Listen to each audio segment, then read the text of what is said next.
Qué equivocado estabas si creías que nos habían contado la historia de Panda y el encierro de Yaga simplemente para que nos demos cuenta de la peligrosidad de la técnica del director. Esta es la historia de dos amigos no declarados, dos confidentes que trabajaron en conjunto para mantener el secreto y todo lo que Gakuganji hizo para tratar de salvar a Yaga, y la historia, por supuesto, de un padre capaz de dar la vida por su hijo. El episodio 52 de Jujutsu Kaisen arranca mostrándonos la historia de Panda, de su nacimiento. Este es un capítulo del manga que viene justo antes de la matanza de los Zenin. Y hay una evidente razón para que nos mostrasen primero la matanza de los Zenin, y es que esa historia abarcaba varios capítulos del manga, llenando todo un episodio, haciendo que inicie la historia de la matanza y cierre de la misma manera, como podemos ver, Maki entrando y después saliendo, de una forma perfecta, sintiéndose completo el episodio. Vamos a dejar eso para llenarlo todo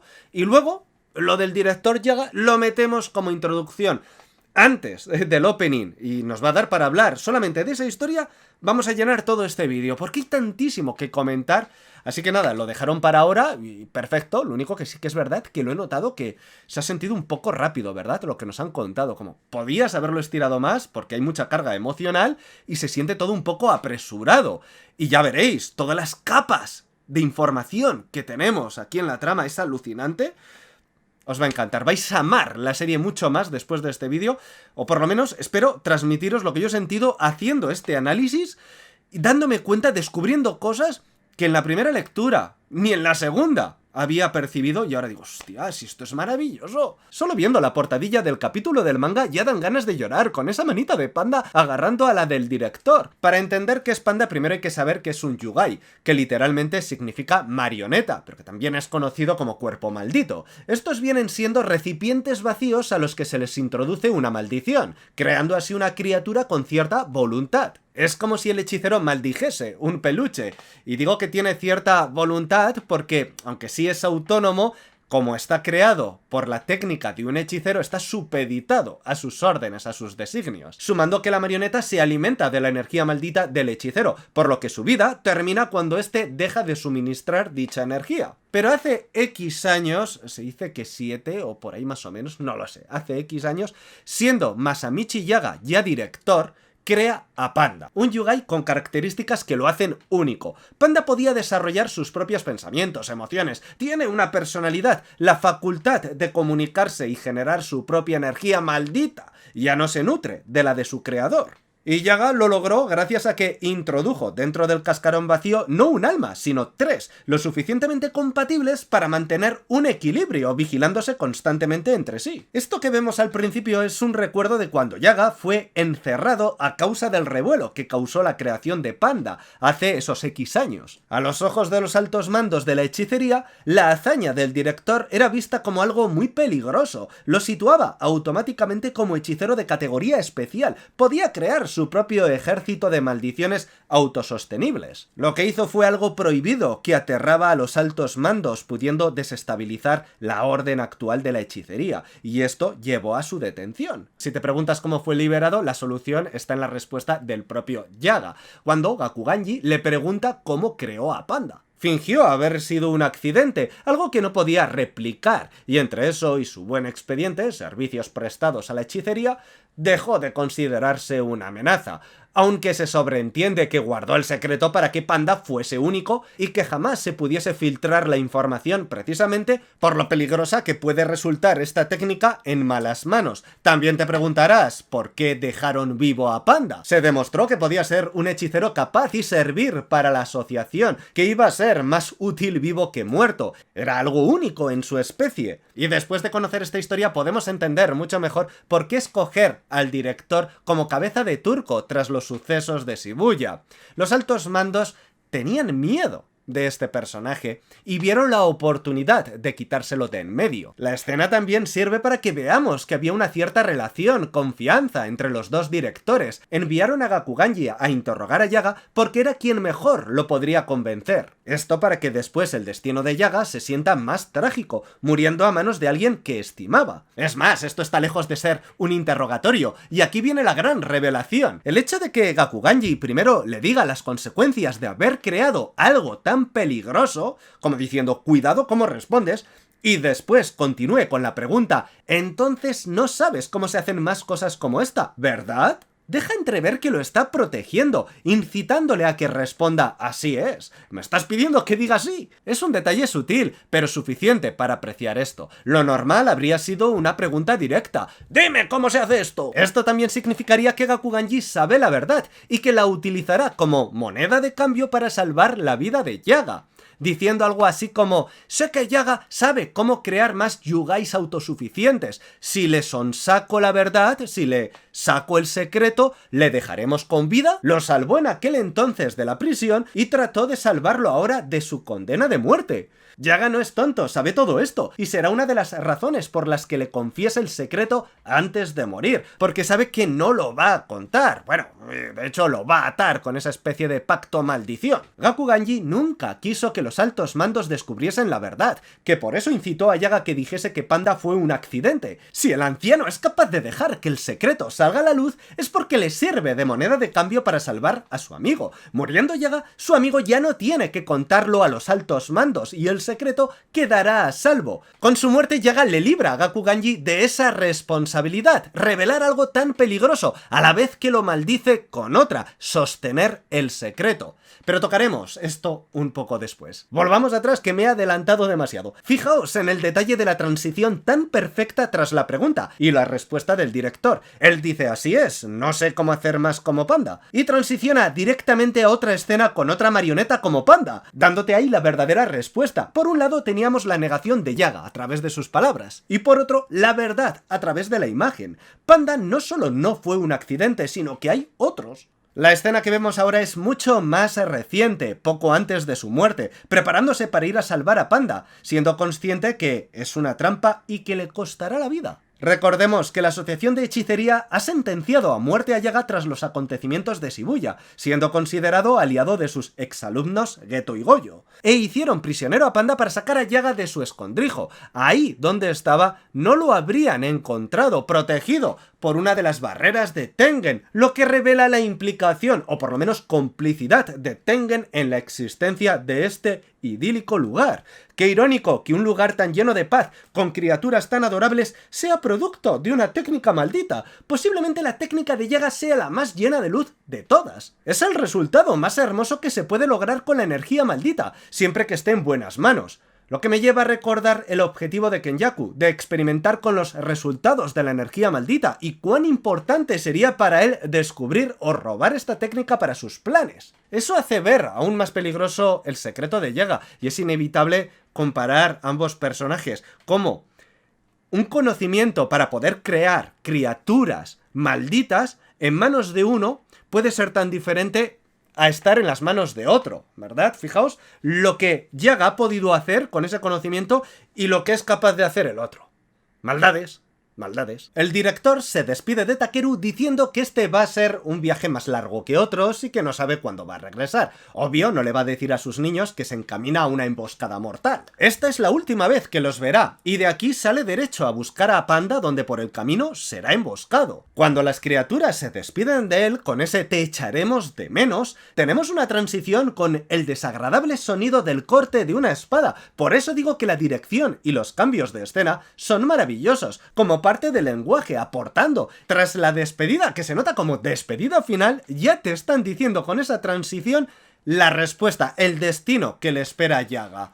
Y no es una escena que vaya precisamente sobre Yaga de forma directa, sino que va sobre la liberación de Panda. Tenemos al bueno del profesor Kusakabe desatándolo, y esto está perfectamente encadenado cronológicamente, ocurriendo una cosa más o menos seguida de la otra, lo que va a permitir que Panda salga al encuentro de su papá, llegando tristemente demasiado tarde. Kusakabe toma este riesgo porque le debe un gran favor al director, que descubrimos transicionando de nuevo al pasado. Yaga hizo una copia del alma de su difunto sobrino, que es Takeru. No por Kusakabe, que está preparado para aceptar una pérdida, y más con su oficio, sino por su hermana, la mamá del niño, que no es capaz de superarlo. Kusakabe sabe que esa criatura no puede salir de ahí, lo dice, ya lo sé, que no me lo puedo llevar. Nadie puede saber que existen más como Panda, así que tendrán que conformarse con visitar este lugar cada X tiempo.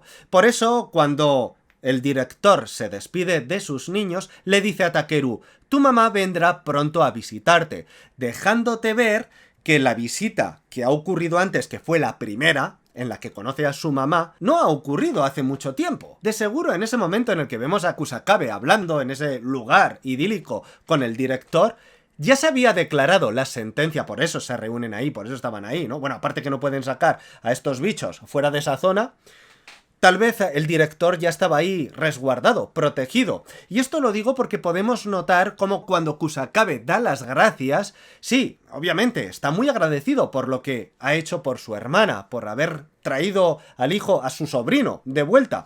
Pero aparte de eso, se nota como que está sentido, dolido por la situación actual que atañe al director, aunque no mencionen ni palabra de ello. Y volvemos al triste desenlace donde el lenguaje visual está presente en cada plano. Fijaos en la escena en la que tenemos esa lámpara alumbrando y las polillas se acercan a la luz. Sirve como metáfora de la situación de Yaga, que cae en la emboscada para salvar a Panda, que es su luz. Cuando Panda llore su muerte, veremos la polilla muerta en el suelo, como reflejo del final sobre la que cae la lágrima de Panda. Y me pregunto, un pensamiento que me ha venido ahora, que puede que no tenga nada de sentido, o tal vez demasiado sentido: ¿y si Panda ya estaba capturado para este momento en el que tenemos la conversación entre Kusakabe y Yaga, en este bosque de los Yugais? ¿Y si el director le pidió a cambio el favor de rescatar a Panda mientras Yaga caía intencionadamente en la emboscada? Los hechiceros que custodiaban a Panda dejarían sus puestos, dando tiempo a Kusakabe de liberarlo. En ese caso, en lugar de ser un simple favor devuelto por voluntad propia, se vería más como un trato. Un pacto entre hechiceros, ¿verdad? Ojo, que no dudo que lo que hizo Kusakabe fuese como agradecimiento por lo de Takeru, pero también podría tener ese punto de obligación. Yo ahí dejo esta posibilidad que desde luego no suena nada mal. Volviendo a la batalla que no vemos, me encanta cómo el viejo hace sonar su guitarra cada vez con más fuerza hasta sentirse agresiva para cortar en seco, marcando el final de todo. Nunca sabremos cómo transcurrió ese combate, pero estoy seguro de que el autor, aunque no lo reflejó en la obra, sí pensó en ello. Un combate que acaba con la guitarra de Gakuganji destrozada y una cruz en el pecho del director. Cuando el director le confiesa el secreto, me parece importante la parte en la que dice que copia la información del alma que ha quedado en un cuerpo.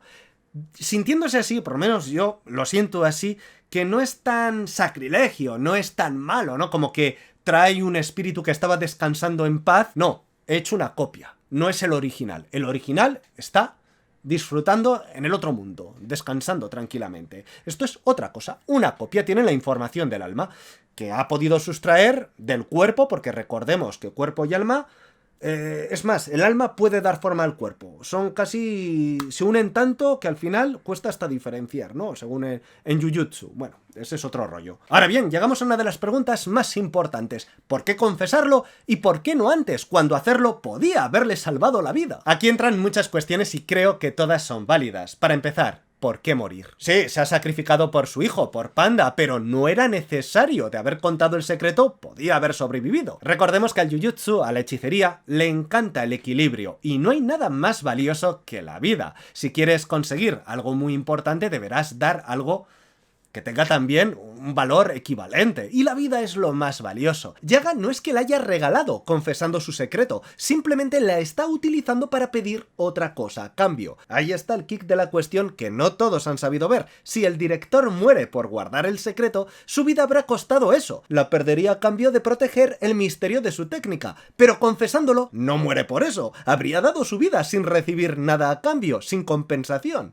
Así que si ha decidido morir es porque ha pedido otra cosa a cambio de su vida. La da para esa maldición que lanza. Sé que hay gente que piensa que la maldición lanzada a Gakuganji no es tal, es más como figurada. Pues no, sí es maldición porque ha pagado con su vida. ¿Y qué es lo que Yaga pide a cambio? Su vida ha tenido dos precios. Por un lado, el puesto por la propia hechicería, su secreto. Por otro, el precio que el propio Yaga pone cuando va a rescatar a Panda. Y lo que pide está conectado con ambos valores. De alguna forma, Gakuganji ahora es el responsable de su secreto y, ¿por qué no?, también de Panda. ¿Por qué el secreto queda protegido? 3 factores. El primero, que Gakuganji de por sí no quiere que caiga en conocimiento de los altos mandos. El segundo, porque si Yaga ha muerto es porque se supone que no ha querido hablar, así que Gakuganji no tiene por qué decir nada, tiene la excusa perfecta. El tercero y más importante es que Yaga ha pagado con su vida el alto precio que costaba mantener el secreto. Vale, pero ¿por qué hacer todo esto y no simplemente morirse y llevarse el secreto a la tumba?